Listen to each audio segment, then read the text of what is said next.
திலர்த்த வரும். இதான் திலர்த்த வரும். அப்ப நான் என்ன பண்றேன், மேலும் கீழும் நழுக்கி நிலைத்த அழுத்தம் கொடுக்குறேன். அதான் கொடுத்துருக்காங்க. 30 to 60 வினாடி. 60 நொடினா எவ்வளவு நேரம்? 1 நிமிஷம். ஒரு வர்ம அடங்களும் கொடுக்கறதுக்கு நமக்கு தேவைப்படுற நேரம் அரை நிமிடத்துல இருந்து 1 நிமிடம். 1 நிமிஷம் தான். ட்ரீட்மெண்ட் எவ்வளவு நேரம்? 1 நிமிஷம் தான். கவலை இருக்கக்கூடிய இடத்துல வந்து கவலையை விட்டு வெளியே வர வைக்கணும்னா எவ்வளவு நேரம் ட்ரீட்மெண்ட் கொடுக்கணும்? 1 நிமிஷம் ட்ரீட்மெண்ட் கொடுக்கணும். 1 நிமிஷத்தை தாண்டி 5 நிமிஷம் கொடுத்துட்டோம்னா கவலை இருக்கா? இதை வந்து நம்ம பிராக்டிக்கலா நாங்க அனுபவிச்சுப்போம். நம்ம மகாபோதண்ட அடங்கல் இருக்கு இல்லையா, மகாபோதண்ட அடங்கல் பண்ணும் பொழுது இந்த கை விரல்கள் ஸ்டெப் பண்றோம். 1 2வது எங்க போய் நிக்குது? பொய்கைக்கு போய் கட்ட வலிக்குதா? இத அப்படியே ஃப்ளோல வந்துட்டோம் அப்படின்னா மகாபோதண்ட அடங்கல் பண்ணும்போது ரிலாக்ஸா இருக்கும்.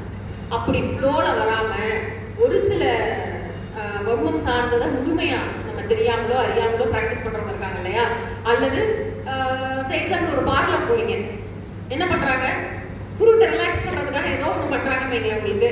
அப்ப அப்படி பண்ணும்பொழுது என்ன பண்ணிடுறாங்க, இந்த இடத்துல இந்த ஒரு அம்மா பண்ணாங்க ஒரு 8 மாதிரி, அவங்க ஒரு பெரிய ஒரு நல்லா பண்றோம், அவங்களுக்கு நல்லா சரி பண்ணி வரும் அப்படின்னு நினைச்சிட்டு என்ன பண்றாங்க அப்படின்னா இந்த இடத்துல என்ன பண்ணிடுறாங்க அப்படின்னா சும்மா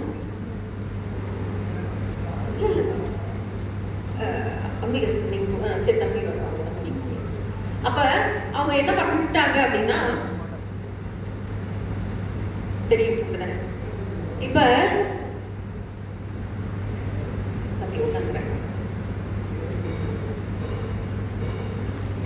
என்ன செய்துட்டாங்க அப்படின்னா ரொம்ப சாதாரணமா இப்படி ஒரு 8 இந்த இடத்த ரிலாக்ஸ் பண்றதா நினைச்சிட்டு அவங்க என்ன பண்றாங்க, இப்படி இந்த இடத்துல வந்து கண் கருவளையும் இதெல்லாம் சரியாகணும், அல்லது ஏதோ இந்த இடத்துல பிளாக்கா இருக்கு அப்ப அதை சரி பண்றேன் அப்படின்னு சொல்லிட்டு என்ன பண்ணிடுறாங்க, இப்படி ஏற்றிக்குள் கொடுக்குது. இங்க முன்னாடி எதை சொல்றாங்க, நட்சத்திர உரத்தை அதிகமா கொடுக்குறாங்க அறியாமல். அடுத்து என்ன பண்றாங்க, இந்த பொய்கைக்கு மேல வந்துதான் நம்ம என்ன பார்த்தோம், முக்கியமான ஒரு வர்ம புள்ளி இருக்குன்னு பார்த்தோம். கவலை குடியிருக்கக்கூடிய இடமா தான் கவலை உண்டாகவும் அந்த இடத்துல தான் நம்மளால குறைக்கிறதும் அந்த இடம் தான். அப்ப இது உட்கார்ந்து ஒரு 5 நிமிஷம் இப்படியே தூண்டுதல் கொடுத்துட்டே இருந்தாங்க. என்ன ஆகும், நீங்க பார்லர் போயிட்டு வந்து காரணம் ஒரு 10 நாள் கவலையா டிப்ரெஷனா இருப்பீங்க. புரியுதா? திரும்பவும் கனெக்ட் பண்ண தெரியாம பல வியாதிகள் நமக்குள்ள வந்துச்சு. என்ன பண்ண தெரியாது, நம்மளால பார்க்க தெரியாது. இதனாலதான் இது வந்துச்சு. நம்மளால என்ன பண்ண முடியாது, கனெக்ட் பண்ணவே முடியாது. நம்ம பார்த்தோம் வைரூதி குடும்பம் பார்த்தோம். நம்ம மேடம் ஒருத்தவங்க ஷேர் பண்ணாங்க, அவருக்கு அவங்க கணவருக்கு இருக்கீங்களா, அவங்க கணவருக்கு அல்சர் பல வருஷமா இருந்தது. என்னன்னு பார்த்தா வைரூதி கர்ப்பத்துல அவருக்கு என்ன ஆயிருக்கு, பிராக்சர் ஆயிருக்கு. அப்ப அவர் அல்சருக்கு என்ன பண்றாரு, ட்ரீட்மெண்ட் எடுத்துக்கிட்டே இருக்காரு. நம்ம மருத்துவமனை முதற்கொண்டு மருத்துவம் எடுக்கிறாரு. மருத்துவத்துல தீருமா தீராதா? ஏன்னா அங்க வைரூதி கர்ப்பத்துல என்ன இருக்குது, அடிபட்டிருக்கு. அப்ப அவர் வயிறு இன்னும் என்ன நிலையிலேயே தான் இருக்கு, வயிறு ஊட்டமா தான் இருக்கு, அல்சர் வந்துகிட்டே இருக்கு திருப்ப திருப்ப. அப்போ நம்ம அறியாமல் சில வர்ம புள்ளிகளை, அதனாலதான் மகாபோதண்ட அடங்கல் இப்படி படிச்சா அப்படித்தான். நம்ம அதை விட்டு நம்மளுடைய சொந்த அறிவை பயன்படுத்தி ஏதாவது ஸ்டெப்பை இன்சர்ட் பண்ணக்கூடாது. நீங்க அட்வான்ஸ் வந்துட்டதால அதையும் நான் சொல்றேன். நம்மளா என்ன பண்ணக்கூடாது, பழகிட்டோம்னா அந்த கை பழகின அதே வாக்குல அப்படியே இருக்கும். இது மேக்சிமம் நாம யாரும் பண்ண மாட்டோம். நம்ம யாரும் பண்ண மாட்டோம். பல்வேறு வருமானிகள்கிட்ட பல்வேறு இடங்கள்ல போய் நிறைய விஷயத்த கத்துக்கிறாங்க இல்லையா, அவங்களுக்கு அந்த எண்ணம் வரும். என்ன எண்ணம் வரும், சரி கோதண்டடங்கள் பண்றோம், கோதண்டடங்கள் எப்படி பண்றோம், இங்க இருந்து வர்றோம், இப்படி வந்துட்டோம், இப்படி வர்றோம். இப்படி வரும்பொழுது இங்க இருந்து ஒரு 2 ட்விஸ்ட போட்டு முடியுமா, என்ன செய்யக்கூடாது, கட்டாயம் செய்யக்கூடாது. அடுத்து என்ன பண்ணும், இந்த இடத்துல ஒரு சின்ன ரொட்டேஷன் கொடுத்துட்டு கீழே வா, பண்ணக்கூடாது, நிச்சயமா பண்ணக்கூடாது. நம்ம என்ன படித்தமோ அப்படியே அதே ஃப்ளோ தான் நம்ம பண்ண போறோம். நம்மளா புதுசா என்ன பண்ணக்கூடாது, கிரியேட் பண்ணக்கூடாது. ஏன்னா திரும்பவும் ஒரு வர்மத்தலமும் ஒவ்வொன்றும் ஒரு மெத்தடாலஜியில் ஒருத்தர் கத்துக்கிறோம் அப்படின்னா அந்த மெத்தடாலஜி அப்படியே அதோட அப்படியே டிராவல் பண்ணிடும். அந்த மெத்தடாலஜியிலே என்ன பண்ணக்கூடாது, மிக்சிங் பண்ணக்கூடாது. அப்ப இந்த மிக்சிங்லாம் பண்ணா என்ன ஆகும், பாதிப்பு அதிகமாகும். பாதிப்பு வருதுன்னு கூட தெரியாம அவங்களுக்கு பாதிப்பு ஏற்படுத்துறோம்னு கூட தெரியாம பாதிப்பு நம்ம ஏற்படுத்திடும். புரியுதா? அதனால நம்மளா என்ன பண்ணக்கூடாது, புதியதாக நம்ம கற்றுக்கொண்ட தொக்கண முறையில புதுசா முக்கியமா முறைகள்ல புதுசா ஒரு விஷயத்தை என்ன பண்ணக்கூடாது, ஆட் பண்ணவும் கூடாது, குறைக்கவும் கூடாது. இப்ப நட்சத்திர காலத்துல இருந்து இங்க போய் வரணும், இங்கதான் வந்தாகணும். இதை விட்டுட்டு நட்சத்திர காலத்துல இருந்து டேரக்டா நம்ம செலிபிரிட்டி போலாமானா இல்ல. திரும்பவும் இது எல்லாமே சர ஓட்டத்தோட போக்குல இருக்கக்கூடிய தொக்கண முறை. நார்மலா நம்ம பண்ற மசாஜுக்கும் இதுக்கும் எந்த விதமான சம்பந்தமுமே கிடையாது. அதனால என்ன பண்ணக்கூடாது அப்படின்னா, இப்ப அழுத்தி மேலும் முன்னாடி இப்ப திலக் வரணும், பெருவிரலை வச்சு என்ன பண்றோம்னா அழுத்தி மேலும் கீழும் நழுக்கி அதுக்கப்புறம் நிலைத்த அழுத்தம் கொடுக்கும். இது எல்லாமே சேர்த்து 30 to 60 செகண்ட்ஸ் அவ்வளவுதான். ஆனால் நழுக்குதல் எங்க மட்டும்தான் செய்யணும். இப்ப நீங்க நெற்றி சார்ந்த முகம் சார்ந்த எல்லா புள்ளிகளும் கொடுத்து முடிச்சிட்டீங்க. முடிச்ச பிறகு இந்த இடத்துல டச் பண்ணும்போது உங்களுக்கு என்ன இருக்கு, உள்ள பெரிய ஒரு கழலை மாதிரி. இது யாருக்கு இருக்கும்னா கட்டாயம் வந்து செரிபிரல் பால்சி குழந்தைகளுக்கு, ஆட்டிசம் குழந்தைகளுக்கு இப்ப நம்ம பார்க்கிறோம். பர்டிகுலரா திரட்ட உருவத்துல இருக்கிறதே நம்மளால பார்க்க முடியும். மற்ற நார்மலா இருக்க யாருக்குமே இருக்காது. மேபி ஒரு 80 வயசுக்கு மேல பக்கவாதம் வந்து ஒரு 10-15 வருஷமா பக்கவாதத்துல இருந்தாங்க, தூக்கமின்மை கடுமையான தூக்கம் இல்லாம பல வருஷமா தூக்க மாத்திரை போட்டு சமாளிச்சுட்டு இருக்காங்கன்னா அவர்களுக்கு, இல்ல ஹை பிபி எப்பவுமே உச்சத்துல என்ன மாத்திரை போட்டாலும் அதிகமாவே இருக்கு அப்படின்ற நிலையில இருக்கவங்களுக்கு, இது மாதிரி 5-6 வருஷம் தொடர்ச்சியா ஒரு தொந்தரவு தங்கி இருப்பவர்களுக்கு மட்டும்தான் என்ன செய்யும், இந்த இடத்துல ஒரு உள்ள ஒரு சின்னதா நழுக்க வேண்டிய நரம்பு அவங்களுக்கு மட்டும்தான் தெரியும். மற்றவர்களுக்கு இந்த இடத்துல என்ன தெரியாது, நழுக்குவதற்கு எதுவுமே இருக்காது. அதனால இந்த முறையை நாம் பயன்படுத்த போவதில்லை. இப்ப வர்மங்கள் இலகி அந்த மாதிரி வர்மத்தில் அடிபட்டு பல வருடங்கள் அப்படியே இழகாம இருந்தாலும் இந்த இடத்துல என்ன ஆகும், அந்த நழுக்க வேண்டிய உள்ள ஒரு நரம்பு தட்டுப்படும், கண்ணீர் பெருக்கை நிறுத்தும். ஒரு சிலருக்கு வந்து என்ன அப்படின்னா எப்பவுமே கண்ணில் ஈரமா கண்ணீர் வந்துகிட்டே இருக்கும். திரும்பவும் இது வந்து ஒரு 80-90 வயதுக்கு மேல இருக்கவங்களுக்கு, பக்கவாதம் வந்து பல வருடங்களாக இருப்பவர்களுக்கு கண்ணில் வந்து கண்ணீர் சுரந்துகிட்டே இருக்கும். அவர்களுக்கு பாத்தீங்க அப்படின்னா இந்த பூர்வ மத்தியில இந்த இடத்துல என்ன இது வச்சிருக்கியா, அப்ப நான் ஸ்கெட்ச் வச்சு அப்ப இந்த இடத்துல வந்து ஒரு சின்ன மாஸ் கட்டியோ கலரையோ நழுக்க வேண்டியது இருக்கும். அவங்களுக்கு தான் என்ன பண்ண வேண்டியிருக்கும், நம்ம பெருவிரல் வச்சு செய்யணும். அதுக்கடுத்து தூண்டு விரல் வச்சு, தூண்டு விரல்லாம் ஆள்காட்டி விரல் வச்சு பண்ண போறோம். ஆள்காட்டி விரல் வைத்து முகத்துல இருக்கக்கூடியதுல maximum clockwise, anticlockwise எல்லா ரொட்டேஷனும் இருக்கு. முக்கியமான வர்ம புள்ளிகள் எல்லாமே என்ன பண்ண போறோம், கிளாக் வைஸ்ல மட்டும்தான் ரொட்டேட் பண்ணுவோம், ஆன்டி கிளாக் வைஸ்ல ரொட்டேட் கொடுக்க போறது இல்ல. அப்ப என்ன பண்றோம், நாம கடிகார சுழற்சியாக ஆள்காட்டி விரலை வச்சு ரொட்டேட் பண்ணி, எவ்வளவு மாத்திரை அளவுன்னா, கால் மாத்திரைனா ரொம்ப ரொம்ப மிதமான ஒரு லேசான ஒரு டச், நார்மல் டச் அழுத்தி கடிகார திசை சுழற்சி பண்ணும்.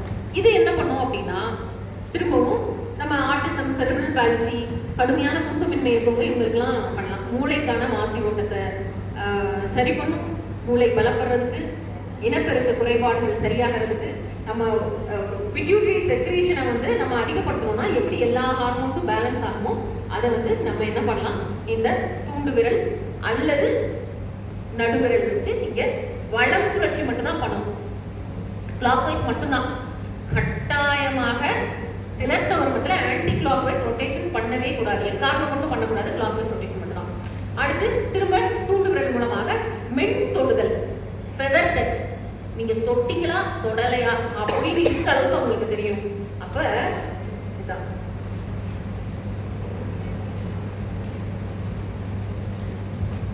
ஆள்காட்டி விரலையும் பண்ணலாம், ஆகாய விரலையும் இந்த மென் தொடுதல் பண்ணலாம். மென் தொடுதல் பண்ணும் பொழுது என்ன பண்ணும் அப்படின்னு பாத்தீங்கன்னா, இதெல்லாம் விட அடங்கல் ரொம்ப பவர்ஃபுல்லா இந்த மென் தொடுதல்ல தான் வேலை பார்க்கும். ஏன், ஆகாயத்தோடு தொடர்புடையதா இருந்தால் அந்த புள்ளி வந்து அடங்கல் புள்ளி, பர்டிகுலரா வர்ம புள்ளிகள், அதுல அடங்கல் புள்ளி, அதில் பர்டிகுலரா மனம் சார்ந்ததோட சேர்ந்து இயங்கக்கூடிய புள்ளிகள் எல்லாமே ஆகாயத்தோடு தொடர்புடையதா இருக்கிறதுனால நேரடி தொடுதலை விட, நேரடியா இந்த இடத்துல டச் பண்றதை விட, டச் பண்ற மாதிரி லேசா கையில் வச்சுக்கோங்களேன், அவங்களுக்கு என்ன தெரியும், அந்த இடத்துல ஒரு அழுத்தம் தெரியும். இல்ல ஒரு நான் இப்போ டச்சே பண்ண தேவையில்ல, சும்மா நான் கிடைச்சாலே என்ன செய்யும், கொஞ்ச நேரத்தில் அவங்களுக்கு ஒரு சிறு அழுத்தம் தெரியாது. இது நீங்க விரலை வச்சு அழுத்துறதை விட பல மடங்கு எஃபெக்ட். எதனால நமக்கு தெரியும், விரலை வச்சு அழுத்துறது நம்ம நேரடியா தூளுங்களை கொடுக்குறோம். விரலை வச்சு அழுத்தாம நம்ம லேசா மிதமான ஒரு ஃபெதர் டச் பண்றது போறது என்ன பண்றோம்? நம்ம சூட்சும தேகத்துக்குள்ள உணர்வு தேகத்துக்குள்ள போறோம். நம்ம புரியுதா? அந்த உணர்வு தேகத்துக்குள்ள போறதுனால அந்த இமேஜை ஃபர்ஸ்ட் காமிங்க. நேரடியா போட்டு அடிச்சு மசாஜ் பண்றதெல்லாம் எங்க பண்ணலாம்? எங்க வேலை பார்க்கும்? ஸ்தூல தேகத்துல தான்.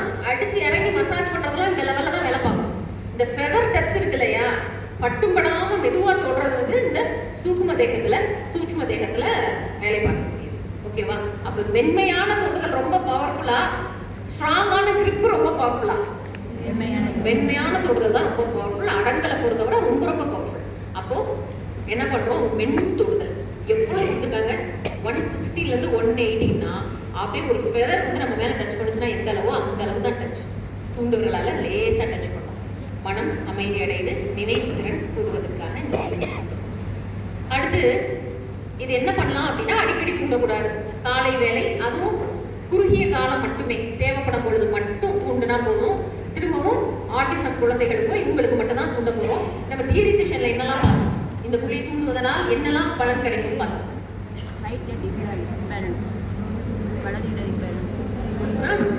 வார்த்தையா சொல்லுங்க. வலது இடதோட கோஆர்டினேஷன் கிடைக்கும் பார்த்தோம். வலது இடது கோஆர்டினேஷன் இல்லாம இருக்கவங்களுக்கு நம்ம ஆக்கினை முத்திரைன்னு ஒரு முத்திரை படிச்சோம். இது என்ன பண்ணும்? ரைட் பிரெயின் லெஃப்ட் பிரெயின் ரெண்டோட கோஆர்டினேஷனை ஹெல்ப் பண்ணும். இந்த நடுவுல இருக்கக்கூடிய இது வந்து குறியடங்கள்னு பேரு. அதாவது இங்க இருந்து திலட்டத்துல இருந்து ஆரம்பிச்சு உச்சி வர இந்த வரிசையா இங்க பாத்தீங்கன்னா ஒரு 10 வர்ம புள்ளிகள் கிட்ட இருக்கு. இங்க இருந்து இங்க திலட்டத்துல இருந்து ஆரம்பிச்சு உச்சி வர ஒரு 10 வர்ம புள்ளிகள் கிட்ட இருக்கு. இந்த 10 புள்ளிகளும் எதோடு தொடர்புடையது? நம்மளோட ரைட் அண்ட் லெஃப்ட் இம்பேலன்ஸ் கோஆர்டினேஷனோட தொடர்புடையது. வலது இடது நம்ம உடலுடைய வலது இடது நம்ம எப்பவுமே பார்த்துருக்கோம். நம்ம எல்லாருமே அட்வான்ஸ் செஷன் எல்லாம் இருந்துட்டு வந்திருக்கோம்னால நம்ம எல்லாருமே தெரியும். உடலோட வலதுன்றது எதை குறிக்கக்கூடியது, உடலோட இடதுன்றது எதை குறிக்கக்கூடியது, ரெண்டுக்குள்ள இருக்க கோஆர்டினேஷன் எவ்வளவு முக்கியம் அப்படின்றது தெரியும். நம்ம திரும்ப பார்க்கணும்னா இடகலை பிங்களை பார்த்தோம். பிங்களைன்றது சூரியனுடைய சக்தி ஃபார் பவர், நம்மளோட தொழில் வாழ்க்கை, நம்மளோட எனர்ஜி வேகமாக வேலை செய்யக்கூடியது, நம்ம டாமினேட் பண்ணக்கூடிய வாழ்க்கைக்கு நம்மளுடைய வலது. நம்மளுடைய இடது நம்ம அமைதியா போறது, அன்பா போறது, அடங்கி போறது, ஒரு விஷயத்தை கத்துக்கிறது, இது எல்லாத்துக்கும் இடது. ரெண்டுமே தேவை. இரக்கம், அன்பு, எமோஷனல் பார்ட் ஒன்று, இன்னொன்று கால்குலேட்டிவ் பார்ட். அப்போ கால்குலேஷனும் தேவை, இறக்கமும் தேவை. ரெண்டுக்கும் நடுவில் ஒரு கோஆர்டினேஷன் நம்மளுக்கு எப்பவுமே இருந்தால்தான் நம்மளோட வாழ்க்கை என்ன இருக்கும்? ஒரு நிலையான ஒரு நல்ல ஒரு அப்ஸ் அண்ட் டவுன்ஸ் இல்லாத ஒரு அப்ஸ் அண்ட் டவுன்ஸ் சொல்லக்கூடாது, ஒரு கோஆர்டினேஷனே இருக்கக்கூடிய வாழ்க்கையா இருக்கும். ஒரே பக்கமே இழந்து ஏமாந்து எமோஷனல் சைடே இருக்கவும் கூடாது. அதே நேரத்துல ரொம்ப கால்குலேட்டிவா இருந்து வாழ்க்கையில எந்த சந்தோஷம் இல்லாம எல்லாமே கால்குலேட் பண்ணிட்டே உட்கார்ந்து கூடாது. அப்ப இந்த கோஆர்டினேஷனுக்குள்ளது இந்த இங்க இருந்து இங்க வர வரக்கூடிய பேர் என்ன பார்த்தோம்? திலட்டத்துல இருந்து உச்சி வர குறியடங்கள்னு பேர். ஒண்ணும் இல்லை, இங்க இருந்து இங்க வர இவ்வளவுதான். இது இது ஒரு முக்கியமான அடங்கல். இதை பார்த்தா எவ்வளவு சிம்பிளா இருக்குல்ல? ஆனா இது கிட்டத்தட்ட ஒரு 10ல இருந்து 12 வர்ம புள்ளிகளை தாண்டி வரக்கூடிய குறியடங்கல் அப்படின்னு பேரு. இந்த குறியடங்கள்ல முதல் புள்ளியான திலட்டம் பார்த்தோம். அது பார்ப்போம், பின்னாடி பார்ப்போம். அடுத்து இந்த புள்ளி பார்த்தோம். இந்த திலட்டத்துல இருந்து எவ்வளவு அப்படின்னா அரை விரல் அளவு மேல, அதாவது திலட்ட வர்மத்துக்கு ஜஸ்ட் மேல, திலட்ட வர்மத்துல இருந்து ஜஸ்ட் கொஞ்சம் மேல. இது என்ன பண்ணும் அப்படின்னா நம்மளுடைய திரும்பவும் ரைட் அண்ட் லெஃப்ட் கோஆர்டினேஷன் பார்த்தோம். ரைட் அண்ட் லெஃப்ட் கோஆர்டினேஷன்ல முக்கியமானது என்னது? சுழிமுனை நாடி. நம்ம வலது பக்கம் இடகலை, இடது பக்கம் இடகலை, வலது பக்கம் பிங்களை, நடுவுல இருக்கிறது சுழிமுனை. இந்த ரெண்டோட திரும்பவும் இது கோஆர்டினேஷனுக்கானதான். இதுல என்ன கொடுத்துருக்காங்க அப்படின்னா, நம்ம இந்த புள்ளி தூண்டுவதன் மூலமாக என்ன நடக்கும்னா, இந்த அடங்கல் வேற என்ன? எல்லாரும் ஒருத்தர சொல்லுங்க. அதி வீர சங்கார அடங்கல். திரும்ப அதி வீர சங்கார அடங்கல். அப்படின்னா என்ன அர்த்தம்? அதி வீரம்னா என்ன? ஓவர் வீரம். சங்காரம்னா சங்காரம் பண்றதுன்னா அதை கொல்றது. இப்ப நம்ம பாக்குற சினிமால இருக்க ஹீரோ எல்லாம் எப்படி இருப்பாங்க? அதி வீரமா இருப்பாங்க. போஸ்டர்லாம் பார்த்தா என்ன இருக்கும்? ஒரு கத்தி, அதுல இருந்து ரத்தம் கொட்டிட்டு இருக்கும். இப்படி ஒரு குத்து குத்துறாருன்னா 10 பேர் போய் தெரிச்சு விடுவாரு, சதக்க குத்துவாரு. இதுதான் இப்ப ஒரு பாக்குற நம்ம ஹீரோயின்.